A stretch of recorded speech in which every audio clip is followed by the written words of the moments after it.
going to review the takedown and reassembly of the Masada Slim. I really like the way this was done by IWI. I love this gun. It's my everyday carry. I think the size is just right. It's comfortable. It's accurate. I like the sights. It's got a great trigger.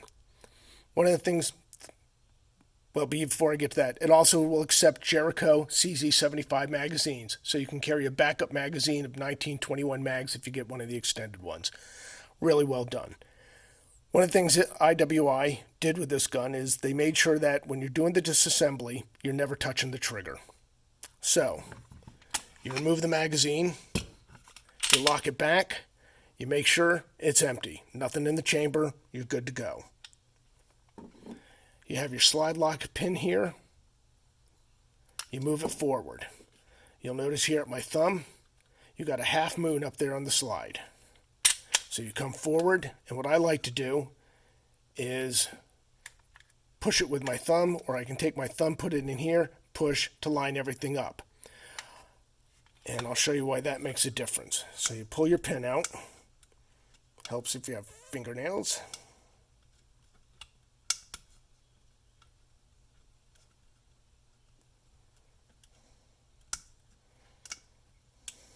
There we go. Oh.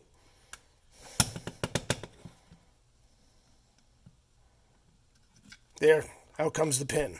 At this point, the slide comes off. So I've never had to touch the trigger, and everything's come apart.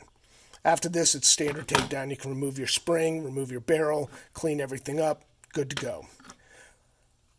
Putting it back together, throw your slide on. With a lot of guns like Glock, where you do it and you take and you can pull the barrel back like this, the problem with doing that is you're pushing on the barrel here.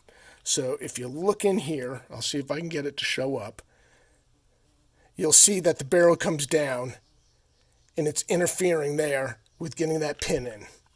What I like to do, again, put my thumb in here, take my hand, push back just a little bit.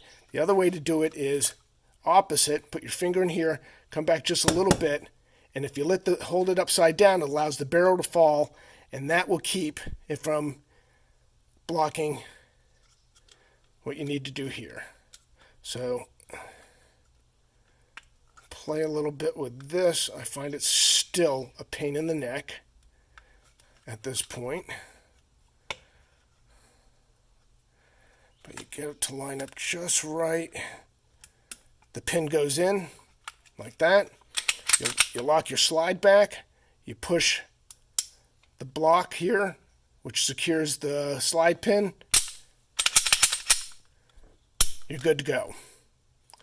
Again, I find it's easier if you can hold it upside down. Either pull with your hand like this or get it started that way.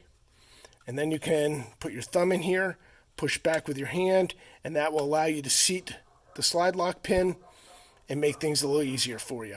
I hope that helps. Hope it's a nice little trick that can give some people an easier time doing this. Have a good one.